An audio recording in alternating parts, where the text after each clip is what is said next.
In this video, I'll be unveiling 10 surprising things you need to stop doing in 2025 and beyond, jumpstart your wealth building journey. While the first 7 tips do lay the foundation for financial success, brace yourself because the final 3, number 8, 9, and 10, will completely wow you with their counterintuitive yet powerful strategies. High standards and the fear of failure can lead to crippling anxiety and leave you feeling unfulfilled. Take Brad Bizak as a mindset coach, for example. He shared his struggle with perfectionism, which resulted in guilt and depression. Him letting go of that unrealistic ideal unlocked incredible progress for him. And in just the past year, he achieved more than he achieved in just that 1 year alone than his entire life. Now, this shift was massive for him and allowed him to celebrate his success instead of dwelling on mistakes, leading to a surge of productivity and fulfillment in his life. So stop the pursuit of perfectionism. It's a crucial step for achieving financial success. By letting go of high, unrealistic standards and focusing on progress, you can overcome the negative impacts of perfectionism and achieve your financial goals and become massively wealthy. Perfectionism kills progress. Number 2, stop saying many yeses altogether. In the quest for wealth, a crucial habit shift is moving from a constant yes to strategic focus. One can easily be enticed to take on many side hustles, freelance jobs, little tasks, or small businesses as they come along. The danger is that these small commitments take your time and fitness slowly and steadily, dissipating your energy and having them spread through many low value pursuits. So here's where ruthless selectivity becomes important. Saying no to the small stuff frees you up to go all in on the big opportunities when they do come that have potential for serious wealth generation. As an entrepreneur, Joshua Seabury aptly states, it takes the courage to admit who you want to be and what you want to achieve. So how do you identify those no moments in your own life? Prioritize opportunities that resonate with your core skills and passions, and you will shine and be most effective when you're doing what you're good at and what you actually enjoy. Look for opportunities that have the capacity for a 10-fold or even a 100-fold increase in value rather than marginal improvements. Number 3, stop buying things you do not need. It's an economically sound practice to reduce or totally eliminate expenses that are not necessary and use the money for investments and savings. So spend money on only what is necessary and what has value in your life so you can save the money and invest it to make more money. Those luxuries that you should avoid to save money include gym memberships maybe, and you might say, hey, I don't want to get overweight or I don't want to get unhealthy. Well, I don't want that for you at all. But let's face it, 67% of people who have a gym membership never use it. Thus, if you do want to pay for monthly fees for a gym, look for ways to exercise for free or as cheap alternatives as a possibility. Like you can go running, following workout videos on YouTube, yoga videos on YouTube, Pilates, all that sort of stuff, using the services and the community centers and parks around you as well, going on fun runs together, park runs. They're very, very valuable. Next, review your monthly subscriptions. Subscriptions like Netflix, magazines, and cable TV, these costs they slowly build up. Even mobile phones with unnecessary plans. Cancel anything you don't actively use. Consider limiting yourself to maybe 1 or 2 streaming softwares and find free news online and free entertainment instead of cable. You can also decrease your mobile expense by maybe you don't need that much data and use the internet at home when you're at home rather than eating up the data on your phone and decrease to a smaller plan. These impulse purchases that are both in-store and online, they're also budget killers. Before swiping your card, ask yourself, do I truly need this and will I use it? How often will I use it? And maybe implement a waiting period of maybe 2 to 4 weeks or more for larger purchase to curb that impulse decision that you are maybe possibly going to regret later. So the issue is to make sure you're being deliberate with your spending and buy things that will give you a good ROI long term. Look closely at each purchase and remove anything that does not really offer value and is not moving you towards success or long-term fulfillment. The money you can save then can be used to create wealth by investing it or paying off debts or funding your goals. Number 4, don't take your credit score for granted. Establishing wealth is directly proportional to one's credit score. This is the reason why individuals with financial capital focus on sustaining and strengthening their credit worthiness. Any credit score above 700 is the key to receiving the lowest interest rates on things like loans, mortgages, and credit cards. This can translate to considerable savings in the long run. For example, 780 credit score can get you a 6% mortgage rate, whereas 550 credit score can get you only maybe around the 12% interest rate. $100,000 in interest for a $300,000 loan. A good credit rating is the key key to low credit related pressure and high financial freedom. Obtaining these sorts of loans, credit cards, and any other financial credit facility is easier when the credit score you have is good. When you take control of your credit status, open up a gateway to many financial benefits and advance the process of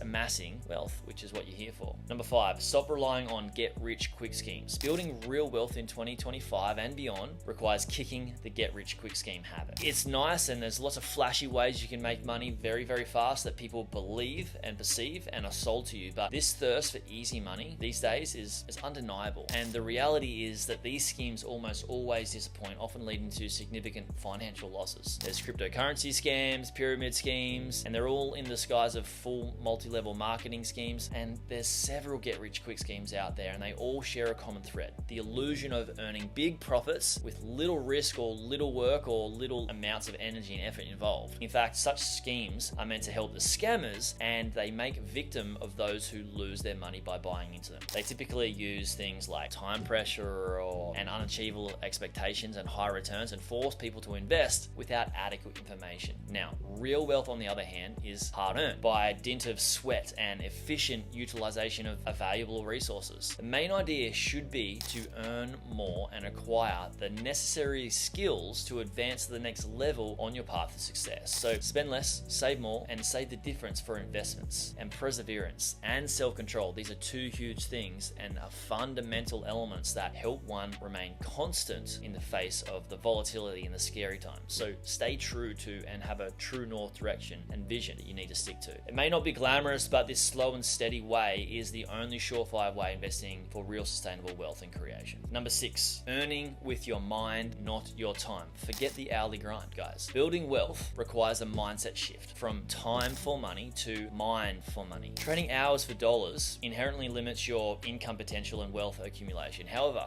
when you leverage your mind, you unlock a world of possibilities. Traditional jobs tie your income directly to the hours you work. No matter your skill or value, there are only 24 hours in a day. Now, your earning potential is capped that way, and you're constantly trading time for money. Raises and promotions typically offer meager, small increases, maybe 3 or 4% of increase per year, and income, ceases entirely during illness as well, vacation or retirement, and you become replaceable with your value limited to the hours that you are physically working. Now, earning with your mind flips the script completely. Here you leverage your knowledge, you leverage your skills and creativity to solve problems and create real world value. This allows for non-linear and exponential income. A writer, for example, can reach millions through content, earning a far more than maybe a doctor can. And a software engineer's code can automate tasks, generating passive income. Entrepreneurs can build businesses that scale and create wealth. What we do with buying online businesses is we acquire these businesses and we scale them, and that builds our wealth as well. So invest time up front to learn the valuable skills and knowledge, maybe like,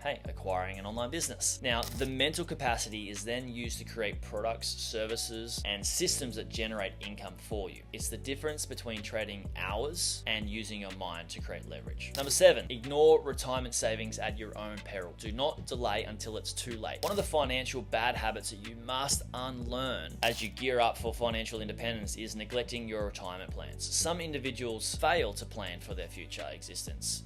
They completely neglect retirement. Failure to invest in assets for retirement means that you're likely to lack financial security and comfort during the sweetest stage of your life. Now, this could lead to poor quality of life, less or more stress levels, I should say, and general health being, negatively affected because of this. In addition to this, neglecting retirement savings means that people fail to take advantage of compounding interest, which tends to escalate your wealth exponentially. Now, this is especially so because retirement planning will go a long way ensuring that one has a comfortable financial future, and it entails identifying targets that one wants to achieve in terms of wealth, developing a strategy, and then practicing saving and investing. It's also crucial to check on items such as inflation rates, taxes, and returns on investments, and guarantee the amount you have saved caters yourself for future expenses. Now, the first aspect is therefore to identify your objectives and strategies towards retirement and what kind of life do you actually want to live. That's something you need to be asking yourself. Then you therefore need to assess how much you will be spending and how much more you need to expect to be spending after you've retired as well. Number 8, stop relying on motivation and embrace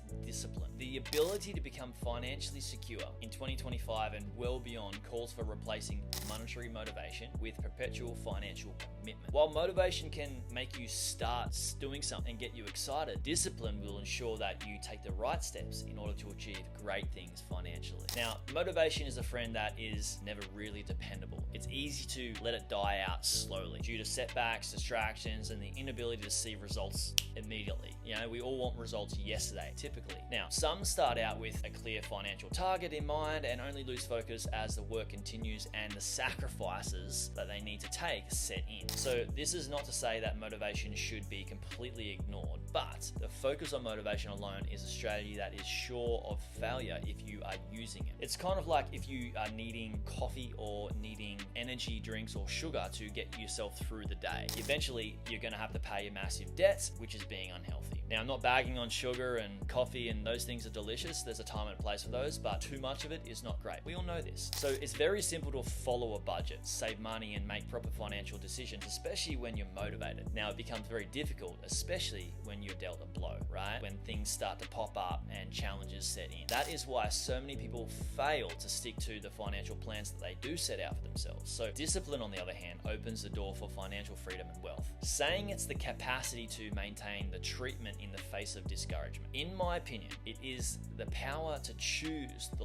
long-term benefits instead of instant pleasures, to stick to a budget and make reasonable financial decisions every day, which is what gets you the results. Discipline helps one to continue saving and investing even when the market's bad, and avoiding unnecessary acquisitions and sticking to the financial plan that you've developed is the key to maintaining healthy financial behavior and working to improve one's financial position in the future. Number 9, stop procrastinating. Procrastination is the number one enemy of people who want to achieve financial success. This time consumer, which is thief of opportunities, takes away the chance for you to act on your financial plans and create wealth because you're procrastinating. Procrastination makes crucial activities and choices delayed, and they're likely to be replaced by less significant or pressing activities. And this hampers the achievement of financial goals and increases the stress and anxiety levels of somebody that actually is wanting to achieve results in a certain period of time. So to amass wealth as well as achieve your financial goals, the secret is getting into the habit of taking consistent action. Once you overcome the habit of procrastination and start working towards your goal, opportunities are limitless. Action helps you begin investing, establish diverse income sources, and work towards those financial goals you have. You'll also be able to grab the chances that pop up instead of just watching them go by, because you've done the work and you're good at taking action. So try setting sub-goals on your broad financial goals, which may be less intimidating and easier to achieve in bite-sized chunks than big, massive, broad goals that cause you to become procrastinate and become worried about achieving these certain results. So jot down those important financial activities that you would like to engage in and ensure that they get a spot in your calendar, just like appointments. If it's important to you, you'll make time. So put it in, schedule it, and get it done. Number 10, start implementing the ITF strategy. This technique focuses on addressing your significant and most difficult tasks at the beginning of the day. I call this ITF, which stands for important tasks first. Thus, by taking up these high impact tasks right from the start, you're able to expand your energy and efforts on those things that help you maximize your performance. Often, this method helps to recognize what tasks can lead to achievement of certain financial goals in the future and focus on them rather than on minor activities. Such a focus on activity with consequences can greatly increase the rate of moving towards the accumulation of wealth. By using this important task first approach, ITF, you can start your day with motivation and inspiration and knowing that you've done at least one important task first. This increases productivity, makes you feel good, and should certainly transfer throughout the day and help you maintain your financial strategies. Now, ITF method promotes discipline and working habits in the accomplishment of these tasks. Thus, they set a pattern of addressing activities that help you grow your money, thus ensuring that you complete crucial tasks regularly. Now, adopting these methods explained in this video will get you a long way, ensuring that you're able to lay a good foundation for you achieving financial freedom for yourself. But I'd like to hear from you. What do you consider to be your greatest financial problem at the moment? Please leave a comment below and let us discuss and look at some solutions for you. In addition to this, do not forget to please click the like button. If you got all the way to the end of this video and you like this, please make sure you like it, and also maybe consider subscribing. I'll see you on the next one.